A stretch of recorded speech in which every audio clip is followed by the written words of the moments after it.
देखो हैजार्ड पढ़ा रहे थे हम। हैजार्ड में पिछला लेक्चर में क्या क्या पढ़ाए थे? हैजार्ड का डिफिनीशन, ठीक है, बताए थे कि कोई भी मटेरियल या ऑब्जेक्ट जो लैब में रखा हुआ है, ठीक है, वो किसी न किसी तरह से हमको इंजरी या हार्म कर रहा है, ठीक है ना, ह्यूमन बींग्स को या जो भी उसमें एम्प्लॉय काम कर रहा है या किसी इन्वायरमेंट को, ठीक है, ठीक है, इन्वायरमेंट को पॉल्यूट कर रहा है या कुछ भी, तो उसको क्या बोल देंगे? हैजार्ड के कैटेगरी में रख देंगे, ठीक है। उसके बाद बताए थे कि टाइप्स ऑफ हैजार्ड, ठीक है, सब बोले थे, नाम हम याद रखना।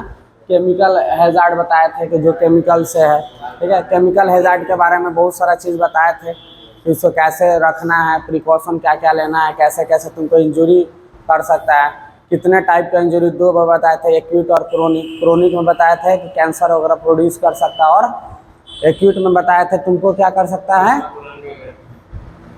इन्फ्लामेशन कर सकता है, रेडनेस कर सकता है, आँख को डैमेज कर सकता है, ठीक है ना, यही सब बताए थे। अब दूसरा है आज पढ़ना जो है हैजार्ड्स फ्रॉम वोलाटाइल्स। वोलाटाइल ऑब्जेक्ट मतलब क्या होता है कि वैसा ऑब्जेक्ट जो, बताओ, क्या करे, खुद से ही उड़ता है, ठीक है ना, जैसे पेट्रोल है, पेट्रोल को देखा है, धूप वूप में छोड़ दे या ढक्कन खोलकर छोड़ दें, क्या होगा, धीरे धीरे अपने से उड़ते रहेगा। उसी सब चीज़ को क्या बोलते हैं, उसी सब मटेरियल को वोलाटाइल्स, ठीक है ना, उस सब केमिकल्स को। अगर मानो कि लैब में उस टाइप का कोई केमिकल रखा हुआ है, ठीक है, जिसका ढक्कन खोल देने से वो सब क्या है, वोलाटाइल नेचर में बदल जा रहा है, मतलब खुद से उड़ रहा है, ठीक है। और मानो कि जैसे स्प्रिट है, वो क्या होता है, छोड़ देगा तो क्या होगा, खुद से उड़ने लगता है, समझ में आ रहा है। उड़ने से क्या है कि अगर मानो कि एयर में जाकर फंस गया, रूम पैक है ना, तो रूम में जाकर क्या हुआ, फंस गया, उसके बाद पता चला इग्निशन की है, मतलब मानो कि लाइटर बारे या कोई आग उग जलाए, कुछ काम करने का पता चला, आगे पकड़ लिया, समझ में आ रहा है। तो ये सब बहुत सारा प्रॉब्लम सब हम लोग क्या होगा, फेस करना पड़ सकता है, ठीक है। तो वहीं सब बताएंगे कि इसको कैसे मिनिमाइज करेंगे, क्या क्या होता है, ठीक है, इससे कैसे कैसे हम लोग को इंजरी हो सकता है, ठीक है ना। वहाँ से अब स्टार्ट करते हैं कि they can cause hazard to health from inhalation of toxic vapours और स्किन कांटेक्ट। देखो अब सबसे पहले मानो कि कोई ऐसा केमिकल है जो वोलाटाइल है, ठीक है, तो वो क्या होगा कि उड़ कर क्या होगा कि मानो इन्वायरमेंट में या जो भी रूम में फैल गया, पूरा फैल जाएगा लैब में। अब लैब में फैल गया, तुम आएगा तो तुम क्या करेगा, सांस लेगा, तो सांस लेगा तो एक तो डायरेक्ट क्या करेगा, तुम्हारे अंदर जाएगा, तो जाएगा तो क्या होगा, लंग्स में जो भी इन्फ्लामेशन करना होगा या कैंसर वैंसर, लंग्स कैंसर वगैरह प्रोड्यूस कर सकता है।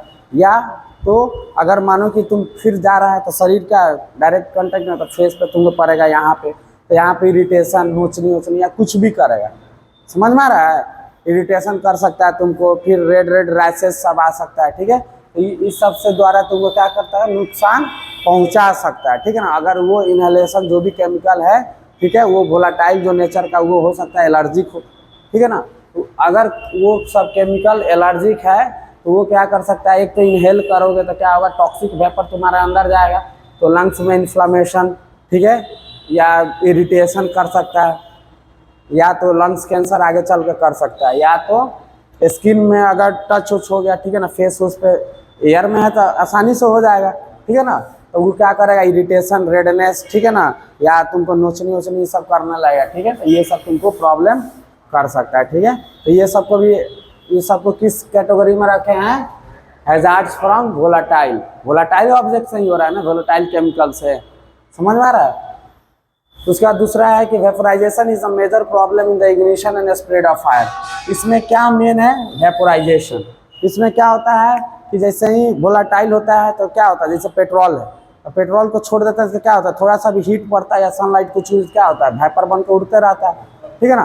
तो जो भी चीज़ वोलाटाइल है उसका मेन प्रॉब्लम है कि उसका वेपोराइजेशन, उस पर कुछ भी लाइट उठ का कुछ भी खोल कर ढक्कन छोड़ दे, क्या होगा, वेपर बन के उड़ने लगेगा, और उड़ कर क्या होगा, किसी लैब में है तो लैब में मानो केमिकल रखा हो तो लैब में क्या होगा, जाकर इकट्ठा हो जाएगा। अब जैसा ही मानो कि कुछ भी इग्निशन किए, समझ में आ रहा है, और क्या होगा कि मानो कि ये सब जलनशील भी होता है, ठीक है ना। जनरली जो वोलाटाइल है वो क्या होता है, जनरली जलनशील भी होता है, ठीक है ना।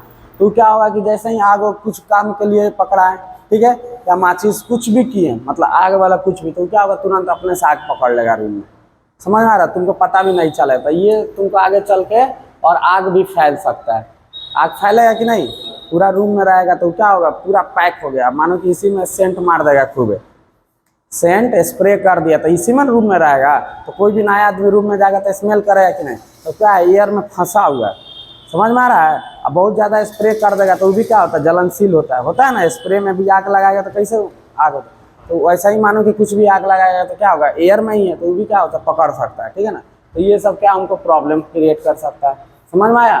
तो मेन इसका रीज़न है क्या, वेपोराइज हो जाता है, एयर में फंस जाता है, जिसके कारण हम लोग को बहुत सारा प्रॉब्लम सब फेस करना पड़ता है, ठीक है ना। जैसे मानो कि उसको सांस ले लिया तो टॉक्सिक वेपर सब लंग्स में चला गया, या तो स्किन में टच होगा तो इरिटेशन या बहुत सारा रेडनेस वगैरह सब आ सकता है, ठीक है। तो ये हो गया। Flammable and combustible liquid and solid are those vapour forms of flammable mixture with air, ठीक है। अब कंबस्टिबल या फ्लेमेबल, ठीक है ना, ये दोनों क्या होता है। कंबस्टिबल मतलब ये क्या होता है कि जो जले, ठीक है ना। फ्लेमेबल में भी क्या होता है, आग से जल, जैसे पेट्रोल वेट्रोल क्या बोला जाता है, फ्लेमेबल लिक्विड बोला जाता है ना, तो उसमें आग लगाएगा तुरंत लग जाता है, ठीक है। कंबस्टिबल मतलब जैसे मानो कि कोयला वाला है, ये सब कोई क्या बोला है, कंबस्टिबल है, ठीक है ना। उसमें आग लगाएगा, या लकड़ी है, पेपर है, सब क्या है, कंबस्टिबल होता है। तो सब क्या होता है, आग तुरंत पकड़ सकता है, ठीक है ना। तो वही बोल रहा है कि कंबस्टिबल या फ्लेमेबल लिक्विड या सॉलिड से कॉन्टेक्ट में जैसे ही जाता है तो फ्लेमेबल मिक्सचर एयर के साथ बनाता है, और नहीं होता है ज़्यादा मात्रा में क्या होता है, फायर क्या करेगा, प्रोड्यूस करेगा। तो वही लिख रहा है कि flammable and combustible liquid and solid are those whose vapour forms flammable mixture with air, ठीक है ना। तो उसका वेपर जो भी फ्लेमेबल है, जैसे मानो कि क्या कि पेट्रोल है, किरोसिन सब, उसका जो वेपर बनेगा, ठीक है ना, तो एयर वेयर में क्या होगा, ऐसा मिक्सचर बना लेगा, उसमें जब भी आग पकड़ाएगा तो तुरंत क्या होगा बताओ, आग धलेगा। समझ में आ रहा है। तो वही सब लिखा हुआ, तो समझ में आया। तो मेन इसका क्या रीज़न है कि वेपोराइज होकर क्या होता है, एयर के फंस जाता है। अगर उसमें कोई भी आग उग लगाते हैं, या कोई अपने काम के लिए या किसी भी माध्यम से आग उग लग गया तो क्या होगा, स्प्रेड तुरंत कर देगा, ठीक है। या तो इनहेलेशन ऑफ टॉक्सिक मटेरियल, तो लंग्स में जाएगा तो लंग्स प्रॉब्लम करेगा, इरिटेशन करेगा, ठीक है ना। वहाँ पर इन्फ्लामेशन कर सकता है, या लंग्स कैंसर आगे चल के प्रोड्यूस कर सकता है। या तो स्किन कांटेक्ट में रहेगा तो स्किन कांटेक्ट में क्या होगा, रेडनेस, ठीक है ना, इन्फ्लामेशन, ये सब इचिंग करेगा, ठीक है ना। तो ये सब प्रॉब्लम सब क्रिएट करेगा, ठीक है। तो ये सब तुमको बताएं कि ये कैसे कैसे इंजरी कॉज कर सकता है, ठीक है। अब है कि इसको प्रिकॉशन, बचाव कैसे करेंगे, समझ में आ रहा है। ये सब है कि तुमको प्रॉब्लम क्रिएट कैसे कर सकता है, ठीक है ना। जो भी वोलाटाइल्स है, वोलाटाइल मतलब समझ में आया, वैसा सॉलिड लिक्विड जो क्या है, वेपर बनकर और क्या हो रहा है, उड़ जा रहा है हवा में, क्या हो रहा है, हवा में उड़ जा रहा है। जैसे बताया था पेट्रोल वेट्रोल, ठीक है। तो पेट्रोल क्या होता है, इजिली बताओ वोलाटाइल होता है ना, वो क्या होता है, एयर में फंस जाता है, उड़ जाता है, ठीक है। तो अब ये समझ में आ गया कि कैसे वो इंजुरी कॉज कर रहा है, समझ में आया। अब है कि प्रिकॉशन क्या क्या लेते हैं, समझ में आ रहा है कि what are the precaution taken during, अब मानो कि वोलाटाइल से बचने के लिए, अगर लैब में मानो कि केमिकल सब रहेगा ही, स्प्रिट है, इधर बहुत सारा केमिकल रखा हुआ जो क्या है, वोलाटाइल होता है, समझ में आ रहा है। अब लैब में तो उसका हमको यूज़ करना ही है, लेकिन हमको क्या करना है, लैब में इस सब चीज़ से क्या करना है, इंजुरी से बचना भी है। अब बचने के लिए हम क्या क्या प्रिकॉशन लेंगे, ठीक है ना, किस किस चीज़ का यूज करेंगे, या कौन कौन सा मेथड क्या करेंगे, यूज करेंगे, ताकि उस सब चीज़ से हम लोग क्या करें, इंजुरी से बच सकते हैं, समझ में आ रहा है। तो उसमें पहला है क्या चीज़ कि they should be handled only in areas free of ignition source, ठीक है। इग्निशन सोर्स मतलब आग हो जहाँ पर हमको मानो काम करना है, ठीक है ना। जैसे मानो कि गैस सिलेंडर बताते हैं लैब में रखा रहता है, किसी भी चीज़ को हीट करने के लिए लगा रखते हैं, या स्प्रिट लैंप जो आता है, बुनसन बर्नर ये सब, ठीक है।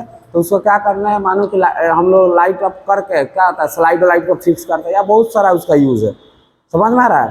तो जब भी हम लोग मानो कि वोलाटाइल लिक्विड सबको यूज़ कर रहे हैं, या सब्सटेंसेस केमिकल को, तो क्या करेंगे, वैसा जगह पर यूज़ करेंगे जहाँ पे, उस रूम में यूज़ करेंगे जहाँ पे हम लोग आग नहीं लगाते, ठीक है। बुनसन बर्नर नहीं जलाते हैं, या मानो कि गैस बर्नर को हम लोग नहीं जला रहे हैं, समझ में आ रहा है। उस सब एरिया में करेंगे ताकि वेपर भी रहेगा तो हमको कोई नुकसान नहीं पहुंचेगा, आग ही नहीं लाएगा।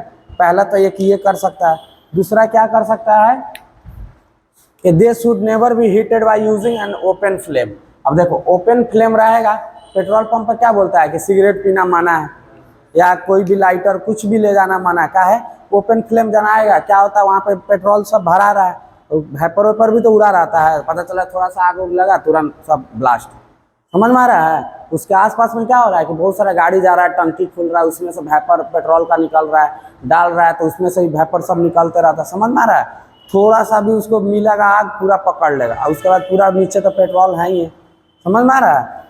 इसलिए उस तुमको मना करता है, नहीं तो तुम तो बोले सर पेट्रोल तो नीचे है, मना क्या कर रहा है। समझ में आ रहा है इसका रीज़न? तो यही सब होता है। दूसरा क्या है, उसको यूज उस एरिया में करना है या उस रूम में करना है जिसमें आग हम लोग नहीं लगाते हैं जनरली, ठीक है। जैसे बुनसन बर्नर का या गैस फ्लेम का जहाँ भी यूज करते हैं, ठीक है ना, बताएंगे आगे चल के। स्टेनिंग वगैरह में हम लोग यूज करते हैं हीट का, ठीक है ना, तो सब रूम में नहीं यूज करेंगे, ठीक है। दूसरे रूम में ये सब वोलेटाइल केमिकल या जो भी मटेरियल रहेगा उसको रख कर यूज करेंगे। समझ में आया? क्यों? क्योंकि अगर वेपर फंसा भी रहेगा तो उसमें आग नहीं लगेगा, ठीक है।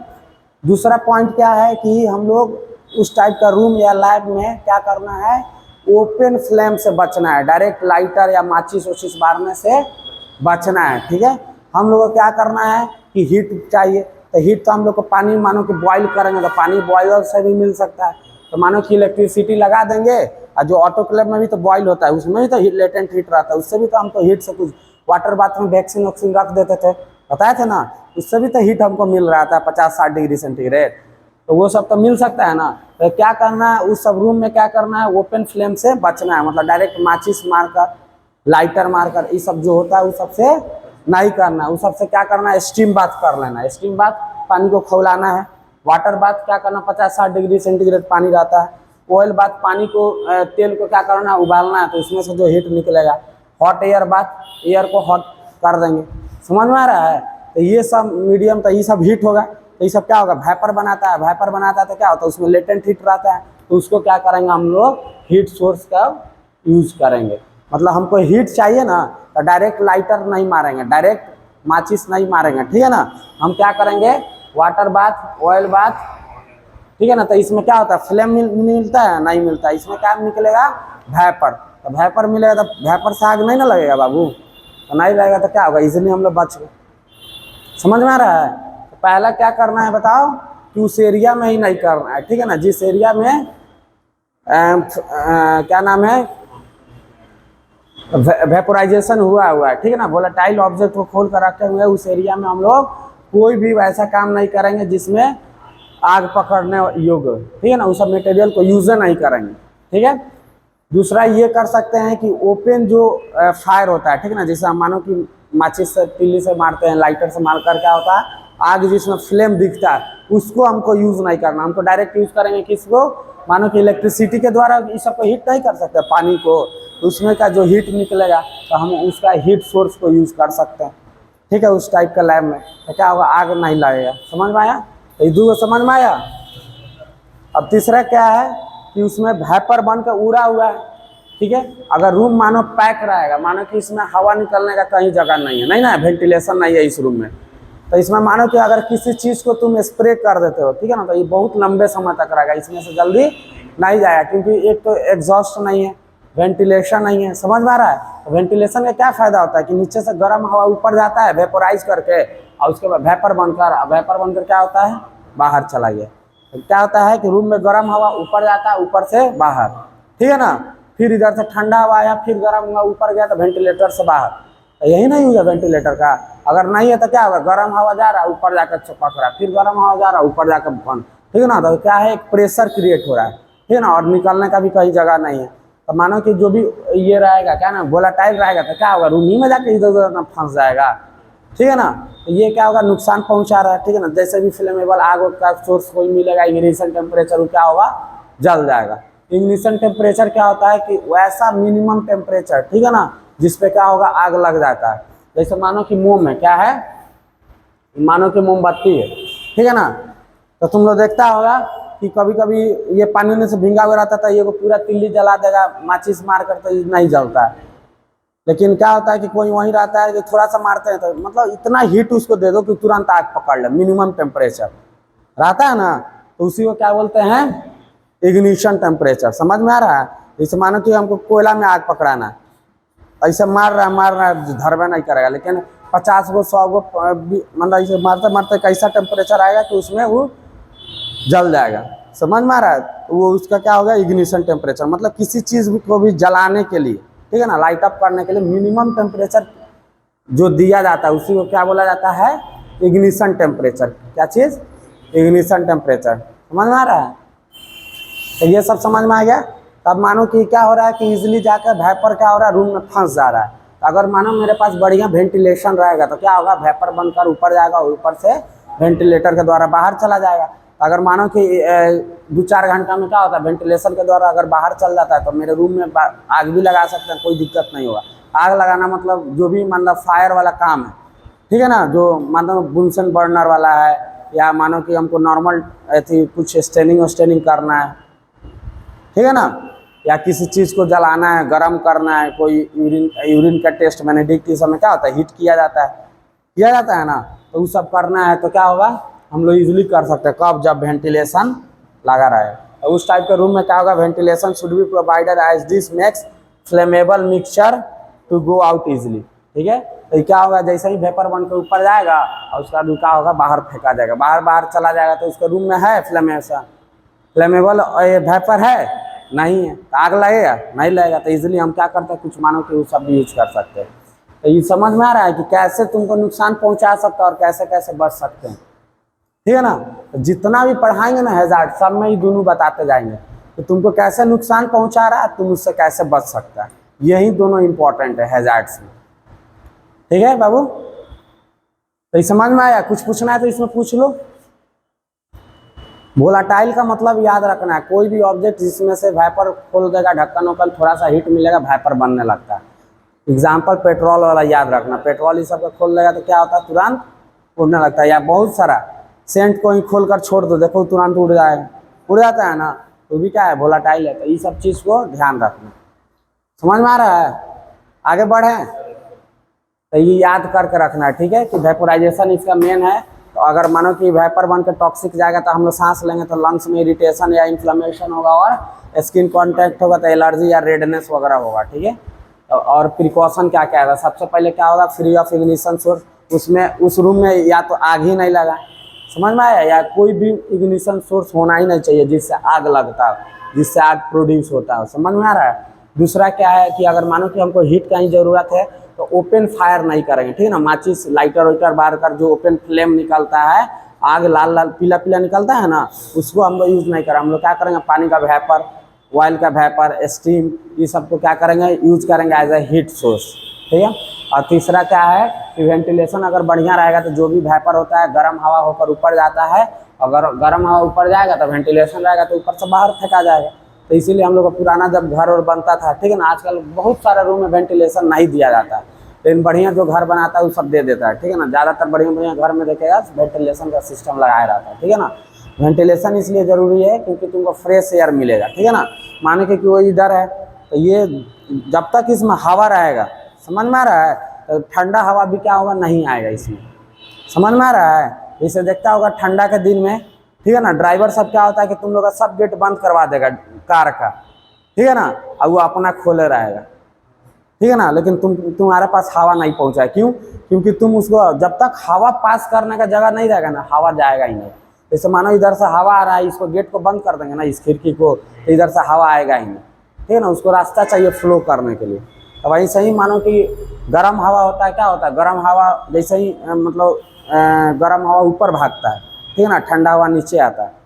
तो जैसे ही वेंटिलेशन हुआ तो गर्म हवा बना, हम लोग सांस वांस लिए, ये सब हवा हुआ गर्म वरम, सनलाइट ये सब पड़ रहा है, गर्म हुआ ऊपर गया, बाहर फेंकाएगा, फिर ठंडा एयर आएगा। तब वेंटिलेशन क्या कर रहा है, एगो पाथ क्रिएट कर रहा है कि नहीं।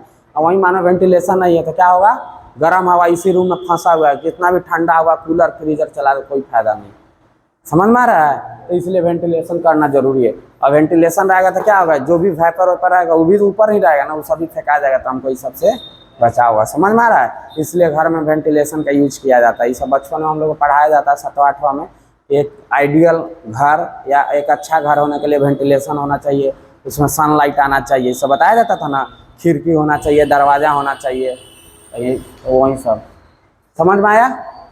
अब आगे पढ़ते हैं। तीसरा है हैजार्ड फ्रॉम एक्सप्लोजन्स, ठीक है, हैजार्ड्स फ्रॉम एक्सप्लोजन। एक्सप्लोजन मतलब वहीं की कोई रिएक्शन कर रहा है, एक्सप्लोड कर गया, ब्लास्ट कर गया, ठीक है ना, फट गया, समझ में आ रहा है। तो बहुत सारा केमिकल रिएक्शन होता है जिसमें क्या होता है, ये सब प्रोसेस हो जाता है, ठीक है। तो इसमें क्या क्या क्या होता है ये देखो, usually result from extremely rapid exothermic reaction. देखो अब एक्सप्लोजन कब होता है कि बहुत छोटे समय में बहुत ज़्यादा हीट का मात्रा निकल गया, बन गया या निकल गया उस सामान में से, समझ में आया, तो क्या होगा, एक्सप्लोड कर जाता है। समझ में आ रहा है। एक्सप्लोजन कब होता है कि किसी ऑब्जेक्ट से क्या होता है, एक बार में इतना ज़्यादा एनर्जी निकल जाता है कि वो बर्दाश्त नहीं कर पाता, टूट फट जाता है। समझ में आ रहा है। कल बता रहे थे कि जो एसिड वाला होता है, ठीक है ना, हमेशा एसिड को पानी में मिलाना चाहिए, बताए थे। नहीं तो क्या होगा, अगर एसिड रहेगा नीचे पानी मिलाएगा तो तुरंत रिएक्शन होगा, एक फ्रैक्शन में इतना फास्ट रिएक्शन होगा, इतना हीट बनेगा कि वो क्या होगा, एक्सप्लोड कर जाएगा, ठीक है ना। तो अगर तुम एसिड में पानी गलती से मिला दिया तो हमेशा एक्सप्लोजन होगा ही फिक्स, ठीक है ना। इसलिए क्या बताए थे कि हमेशा पानी में एसिड मिलाना और क्या करना, धीरे डाल के स्टेयर करते रहना, उससे क्या होगा, जो भी हीट बनेगा धीरे धीरे निकलते जा, एक बार में ज़्यादा हीट बन ही नहीं पा रहा।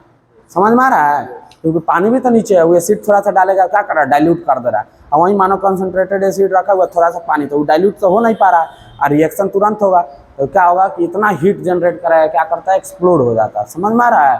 तो एक्सप्लोजन कब होता है कि जब क्या होता है, एक्सट्रीमली रैपिड एक्सोथर्मिक रिएक्शन, एक बार में क्या होता है, बहुत ज़्यादा एनर्जी, ठीक है ना, क्या होता है, बाहर निकलता है। एक्सो मतलब क्या होता है, बाहर, थर्मो मतलब टेम्परेचर या हीट, क्या होता है, हीट, ठीक है ना, मतलब बाहर बहुत ज़्यादा हीट, ठीक है ना। रैपिड मतलब एक्सट्रीमली, देखो क्या लिखा हुआ है, एक्सट्रीमली रैपिड एक्सोथर्मिक रिएक्शन, मतलब ऐसा रिएक्शन जिसमें हीट बहुत मात्रा में निकलता है। एक्सोथर्मिक रिएक्शन क्या होता है, जिसमें हीट निकलता है। इंडो क्या होता है, जिसमें हीट देना पड़ता है।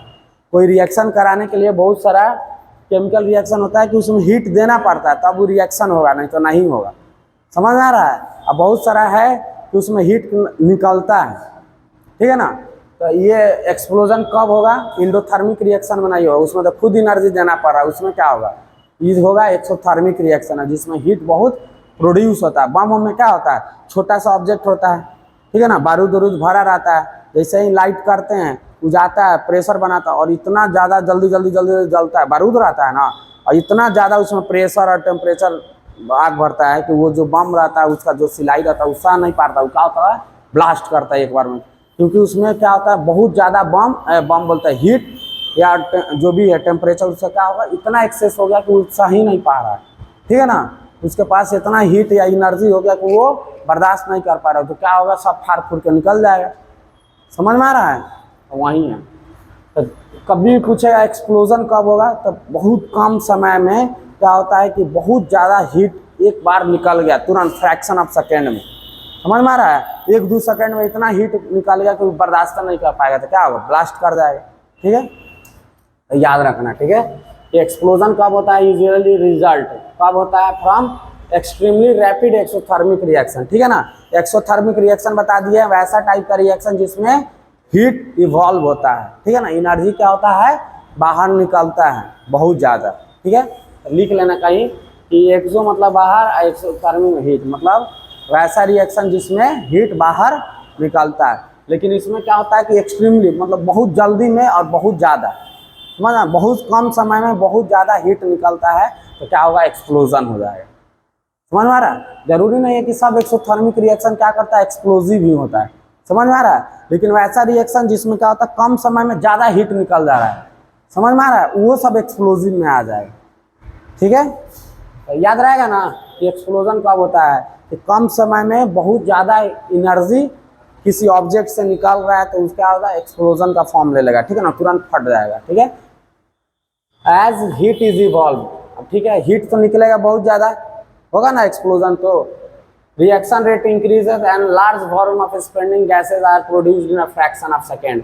इसमें क्या होता है कि जैसे ही हीट निकलता है तो क्या होता है कि गैसेज जो आसपास का रहता है वो क्या होता है, सब उड़ जाता है, ठीक है ना। तो एक वैक्यूम टाइप का क्रिएट हो जाता है। कहीं भी बम फूटता होगा तो देखता होगा कि पूरा वहाँ पर गड्ढा उड्ढा कर देता है, हीट पूरा जो भी उस एरिया का रहता है, प्लांट व्लांट कुछ भी रहेगा सबको क्या करता है, वेपर बना देता है, आदमी को पूरा उड़ा देगा, पता ही नहीं चलेगा कहाँ गया। समझ में आ रहा है। उसमें क्या होता है, कम फ्रैक्शन ऑफ टाइम में इतना ज़्यादा हीट निकल जाता है कि उसके आसपास का एरिया का जितना रहेगा सबको वेपर बना के उड़ा देगा, ठीक है ना। क्योंकि उस एरिया में क्या होता है, पूरा कम समय में क्या होता है, बहुत ज़्यादा हीट फैल गया, ठीक है ना, तो प्लांट या तुम लोग हम लोग उतना बियर ही नहीं कर सकते हैं, समझ में आ रहा है। 60 डिग्री पर जाते हैं तो मर जाते हैं, वहाँ पर 400 500 5 हज़ार डिग्री टेम्परेचर हो जाता है, ठीक है ना, तो उड़ जाएगा, पता भी नहीं चलेगा, समझ में आ रहा है, वेपर बन के। वहीं लिख रहा है, ठीक है ना, कि फ्रैक्शन ऑफ सेकेंड में, सेकेंड भी नहीं, फ्रैक्शन ऑफ सेकेंड, सेकेंड से भी जो पार्ट होता है तोड़कर उतना सेकेंड में इतना हीट जनरेट होता है, वो सब क्या होता है, तो एक्सप्लोजन का फॉर्म ले लेता है, समझ में आया। जैसे क्या है कि oxidation and among the most common reaction which take place explosively, कोई भी ऑक्सीडेशन रिएक्शन करवाते हैं तो जनरली क्या होता है, वो एक्सप्लोसिव हो जाता है, ठीक है ना। ऑक्सीडेशन रिएक्शन में क्या होता है, पुट पुट पुट पुट निकलते रहता है, कि अगर कम रहेगा तो, ठीक है ना, और ऑक्सीडेशन ही रिएक्शन है जो क्या होता है कि एक्सप्लोसिव बनाया जाता है, जितना भी रहता है एक्सप्लोजन बनाते हैं बम वम, उसमें सब में क्या होता है, ऑक्सीडेशन रिएक्शन होता है, समझ में आ रहा है। तो ऑक्सीडेशन क्या होता है कि जब भी एक्सप्लोसिव मटेरियल बनता है या बनाया जाता है तो उसमें क्या होता है, ऑक्सीडेशन, उसका ऑक्सीडेशन रिएक्शन ही क्या होता है, मेन होता है, समझ में आ रहा है। तो वहीं लिख रहा है oxidation are the among the most common reaction, सबसे कॉमन रिएक्शन होता है कौन सा, ऑक्सीडेशन, जब भी कोई एक्सप्लोसिव बनता है। जैसे एग्जाम्पल में लिखे हैं कि पेरो ऑक्साइड, हाइड्रोजन पेरो ऑक्साइड, ठीक है ना, लैब में रखा रहता है, ठीक है, बहुत सारा केमिकल बनाया जाता है हाइड्रोजन पेरोक्साइड डालकर, कॉमन ऑक्सीडाइजिंग एजेंट है, ठीक है ना। तो ये क्या होता है, are form by auto oxidation, कैसे बनता है, auto oxidation of common solvent and another source of explosion, ठीक है। ये क्या होता है कि बहुत सारा जो सॉल्वेंट रखा रहता है, ठीक है ना, उसके रिएक्शन से क्या होता है, H2O2 बनता है, क्या बनता है बताओ, H2O2, इसका फुल फॉर्म है H2O2 का पेरो ऑक्साइड, ठीक है ना, हाइड्रोजन पेरो ऑक्साइड, कैसे बोला जाता है, हाइड्रोजन पेरो ऑक्साइड, समझ में आ रहा है। हाइड्रोजन जो पेरोक्साइड होता है H2O2 क्या होता है, तो बहुत सारा रिएक्शन जब कराते हैं लैब में तो क्या होता है, इजीली बनता है, ठीक है ना। और जब भी हाइड्रोजन पेरोक्साइड बनेगा तो क्या होगा, थोड़ा एक्सप्लोजिव नेचर का रहेगा, एक्सप्लोजिव मतलब थोड़ा सा एक्सप्लेसेस, थोड़ा सा फुट उड़ जाएगा, ठीक है ना। तो इसको क्या करना है कि जब भी उस टाइप का रिएक्शन करेंगे जिसमें क्या होगा, हाइड्रोजन पेरोक्साइड बनेगा, समझ में आएगा। अब हमको तो पता है कि कौन चीज़ का रिएक्शन कराएंगे तो क्या बनेगा, सबको पता है। केमिस्ट्री में हम लोग रिएक्शन, मानो कि कोई भी चीज़ एक्सपेरिमेंट करने से पहले क्या करते हैं, थ्योरी पढ़ते हैं ना, कि जाके पहले एक्सपेरिमेंट करते हैं, तो थ्योरी पहले पढ़ेंगे तो हमको पता रहेगा कि H2O2 इस रिएक्शन में बन रहा है, समझ में आ रहा है। तो क्या करेंगे, रिएक्शन को जब भी करेंगे या उस प्रोसेस को करेंगे तो हम लोग क्या करेंगे, पूरा फेस शील्ड वगैरह या जो भी एप्रॉन, ये थ्रॉट व्रॉट सब बचाने के लिए क्या करेंगे, इजली पहन लेंगे, ताकि अगर ब्लास्ट भी हो गया तो क्या होगा, हमको बचाव हो सके, ठीक है ना। यही वैल्यू है थ्योरी का, ऐसा नहीं कि डायरेक्ट प्रैक्टिकल करना पहुंच जाना, पता चला कि मुंह हाथ भर दिया, ठीक है ना। तो ये सब ध्यान में रखना। तो जो भी हाइड्रोजन पेरोक्साइड है, ठीक है ना, वो लैब में क्या होता है, बहुत सारा सॉल्वेंट जो होता है, ठीक है ना, रिएक्शन करवाते हैं उसमें इजीली बन जाता है, किससे, ऑटो ऑक्सीडेशन से, अपने ऑक्सीडाइज हो गया, ठीक है ना। और ये क्या होता है, एक्सप्लोजन का काम करता है, ठीक है ना, एज ए एक्सप्लोजिव काम करता है, ठीक है। तो कोई भी रिएक्शन में जिसमें हाइड्रोजन पेरोक्साइड बनेगा उससे क्या करना, हम लोग को बच कर रहना है, ठीक है ना। वो रिएक्शन कराते समय हम लोग को बहुत सारा सावधानी बरतना है, क्यों, क्योंकि ये एक्सप्लोजिव है, समझ में आया। बर्तन को तुरंत फोड़ फाड़ कर क्या होगा, तुमको स्प्लैशेज, एसिड वैसिड या कुछ भी बन रहा है वो तुमको नुकसान पहुंचा सकता है, समझ में आ रहा है। दूसरा है ईथर, क्या है, ईथर। ईथर लैब में बहुत सारा जगह रखा हुआ है, बताया था ईथर इज ऑल्सो कार्सिनोजेनिक, बताया था ना, ईथर ना, बेंजीन बताया था, बेंजीन क्या था, कार्सिनोजेनिक था, ध्यान रखना। देखो अब ईथर क्या होता है कि अगर ओपन बॉटल में रख देगा, ओपन बॉटल मतलब क्या होता है, बॉटल खुला हुआ, ठीक है ना, कोई बॉटल है उसमें ईथर है, उसको खोल कर अगर रख देगा, कॉजेज एक्सप्लोजन, वो क्या कर देगा, एक समय आएगा वो खुद ब्लास्ट हो जाएगा, समझ में आ रहा है। ईथर को अगर खुला बोतल में रख देगा तो क्या होगा, एक समय के बाद खुद एक्सप्लोड कर जाएगा, क्या करेगा, फट जाएगा, समझ में आ रहा है। So ether should never be left in a long period for partially filled container, इसलिए क्या होना चाहिए कि ईथर को 6, 8, 10 महीना के लिए क्या करना चाहिए कि पार्शियली फिल्ड कंटेनर में नहीं रहना चाहिए। पार्शियली फिल्ड मतलब क्या हुआ, ये बोतल है, ठीक है ना, इसमें ईथर है, ये वो इसको खोल कर छोड़ दोगे, ठीक है ना, तो इस बोतल में खैर नहीं रखा जाता है, कांच के बोतल में रखा जाता है, समझ में आ रहा है। तो इसमें अगर रख देगा इतना है, समझ में आ रहा है, एक तो इसको खोल कर छोड़ देगा तब भी एक्सप्लोड कर सकता है, या इसको बंद करके रख सकते हो, ठीक है ना, इतना खाली रहेगा तब वही एक्सप्लोड कर जाएगा, अगर मानो इसको 8-10 महीना ऐसे करके रख दिया तो, ठीक है ना। क्यों? क्योंकि खुद वो ऑक्सीडेशन ये सब करके इसमें गैस बनाते रहता है, समझ में आ रहा है। और गैस बनाते बनाते ऐसा बना देगा कि ब्लास्ट कर देगा, समझ में आ रहा है, एक्सप्लोड कर देगा।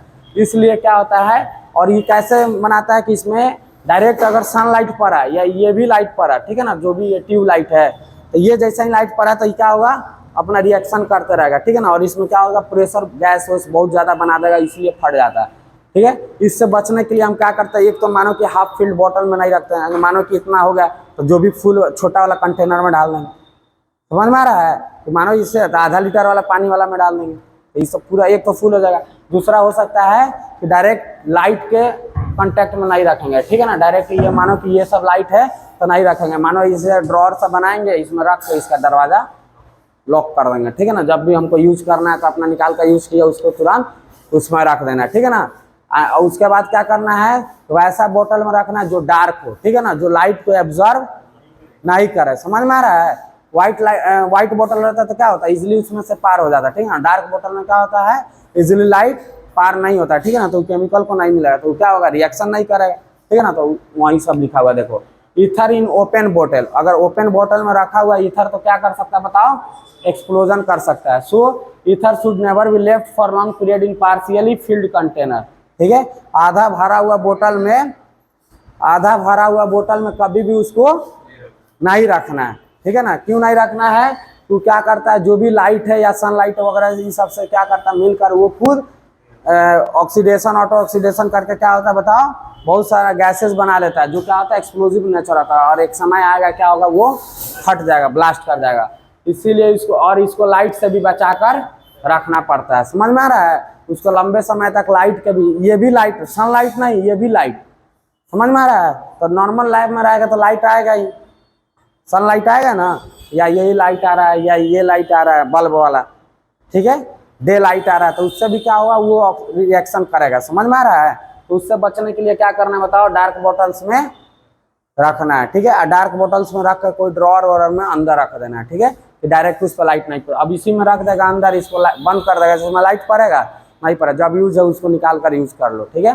तो ईथर को क्या होता है, बहुत जतन से रखना पड़ता है, समझ में आ रहा है। तो कब बम ब्लास्ट कर जाए पता ही नहीं चलेगा, ठीक है। तो हाइड्रोजन पेरोक्साइड, कोई भी रिएक्शन में जब हाइड्रोजन पेरोक्साइड बन रहा है तो उस पर ध्यान देना है। और ईथर केमिकल क्या होता है, जनरली लैब में रहता ही है, बहुत सारा जो हम लोग एनालिसिस करते हैं, क्या स्पेसिमेन एनालिसिस करते हैं, या बहुत सारा क्या करते हैं, टेस्ट परफॉर्म करते हैं, तो ईथर का हम लोग यूज करते हैं, समझ में आ रहा है।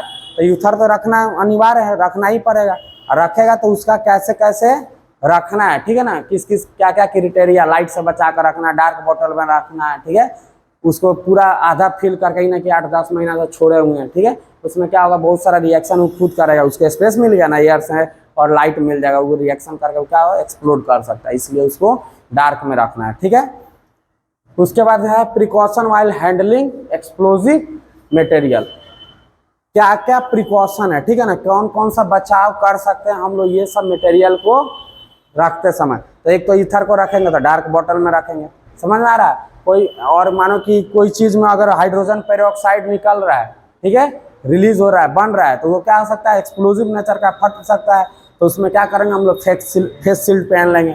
थ्रॉट वाला भी क्या करेंगे, यहाँ पे एक आता है, ठीक है ना, वो पहन लेंगे, ताकि इसमें भी क्या होगा, कुछ हले वले नहीं, ठीक है ना, कुछ ब्लास्ट करके इसको असर नहीं करे, ठीक है। तो ये सब देखो अब क्या क्या है। The analyst must wear safety glasses, सबसे पहले क्या पहनना है तुमको, जो भी सेफ्टी ग्लासेस रहता है वो सब पहन लेना। That have cup type shield, ठीक है, उसमें देखेगा कि ये सेफ्टी ग्लासेस पहनेगा ना, किसी में कप टाइप का रहता है, ठीक है ना, वो वाला ग्लास पहन लेना है, ठीक है। He should also wear face shield, बताएं, उसको फेस शील्ड भी बढ़िया वाला पहनना पड़ेगा, ठीक है ना, जो यहाँ तक ढक दे, ठीक है। और उसके बाद उसको थ्रॉट वाला भी पहनना पड़ेगा, विथ थ्रॉट प्रोटेक्शन, समझ में आ रहा है। और फेस भी बचेगा और थ्रॉट भी, समझ में आ रहा है। देखो तीसरा है कि जो शील्ड्स है, ठीक है, बैरिकेड से, देखता है बम हम कहीं ब्लास्ट होने रहता है या कहीं भी सस्पिशन रहता है, ठीक है, तो जो भी जाता है जो बम को डिफ्यूज करता है, तो देखता है उसका कैसा ड्रेस रहता है, पूरा ग्लव्स व्लव्स मास्क, उसका स्पेशल टाइप आता है सब कुछ ड्रेस है, समझ में आ रहा है। तो वहाँ पे क्या करता है, शील्ड्स, बैरिकेड, गार्ड इस सबको क्या करता है, लगा दिया जाता है, ठीक है ना, कि वहाँ पर कोई नहीं जाएगा। Must be placed around the hazards material. उस टाइप का अगर मटेरियल तुम्हारे लैब में भी लगा हुआ है तो उसको क्या करना है, उसको स्पेस को थोड़ा सा घेर देना है कि वहाँ पे नहीं जाना है। या बाहर में अगर मानो बम वम लगा हुआ है तो वो भी तो एक्सप्लोजिव है, उस सबसे बचने के लिए क्या करना है कि गार्ड को बैरिकेड से सब घेर दिया जाता है ना।